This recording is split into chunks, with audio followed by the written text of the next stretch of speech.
bientôt. Samedi, ce sera le coup d'envoi de la 102e édition du Tour de France, départ à Utrecht aux Pays-Bas. Axel de Tarlé, le Tour de France côté business, c'est une fantastique cash machine, même si le Tour veille à ne pas sombrer dans le sport business. Exactement, le Tour de France, c'est l'anti-FIFA ou l'anti-Formule 1, si on peut dire. Les sponsors ne s'appellent pas Fly Emirates ou HSBC, mais ils s'appellent Cochonou, avec son nouveau slogan, un petit bout de chez nous.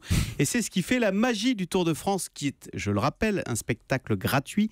15 millions de Français chaque année se massent en famille gratuitement le long des routes pour voir les cyclistes, et puis gratuit également à la télé.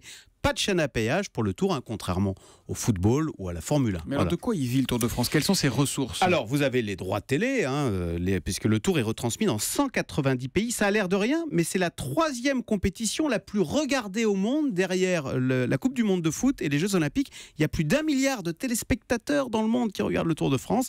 Donc ça représente, les droits télé, 50% des recettes. Oui, parce que nous on le regarde gratuitement, mais les chaînes France Télé le payent. Le payent, exactement, voilà. Juste derrière, vous avez les sponsors, 40%. Alors avec évidemment la légendaire caravane et ses millions d'échantillons distribués gratuitement le long du Tour, ce qui permet aux marques de toucher physiquement les consommateurs. Et puis enfin, vous avez les villes-étapes qui payent pour recevoir le Tour. Par exemple, ça fait 10 ans que la ville d'Utrecht aux Pays-Bas voulait être ville de départ. Donc cette année, elle a été sélectionnée, mais ça lui aurait coûté 4 millions d'euros. Ah, voilà. Quand même, oui. Alors ça, c'est pour les recettes et les dépenses. Les cyclistes gagnent quelque chose quand ils gagnent une étape, j'imagine, ou quand ils gagnent le Tour. Oui, alors ça n'a rien à voir avec les footballeurs. Quand vous gagnez une étape, c'est 8 000 euros. Vous voyez, c'est pour vous donner une idée, c'est ce que gagne Ibrahimovic en une demi-journée. Quand vous gagnez... Les mauvaises journées, à mon avis. Oui.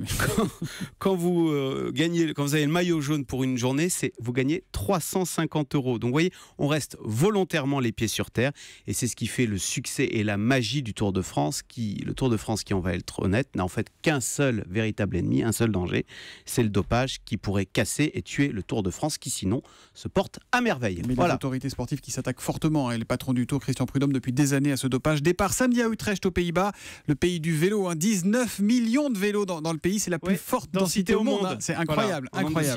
Voilà, et puis vous suivrez évidemment ce Tour de France sur Europe 1 pendant tout le mois de juillet. Merci Axel.